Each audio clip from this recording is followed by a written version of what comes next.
जी पग है ना जी, ये इज्जत की अलामत सी ते है ते रहेगी इंशाअल्लाह।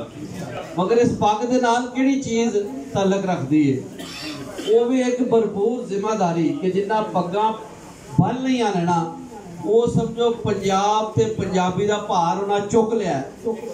ठीक है ना जी। तो यदा मतलब की है कि तुसी पंजाब ते पंजाबी का काम करते रहोगे, बाबियां दी तालीमात पेश करते रहोगे, अपनी धरती दे नाल जुड़े रहोगे, अपनी माँ बोली दे नाल जुड़े रहोगे। ठीक है ना जी। तो ये एक जिम्मेदारी है, ये एक अहद है जिते असी टुरना है। मुसद्दक साहब बच्चा आया है पढ़ने वाला? मोटर खराब हो गई। अच्छा मोटर खराब है। चलो बड़े चिरां पिछों मोटर खराब हुई ते कोई गल नहीं, फिर सही हो जाती। वैसे ज्यादातर आज मोटर ठीक ही रही है। ऐसा थोड़ा जा शात पग्गे आ जाओ, थोड़ा तस्वीरां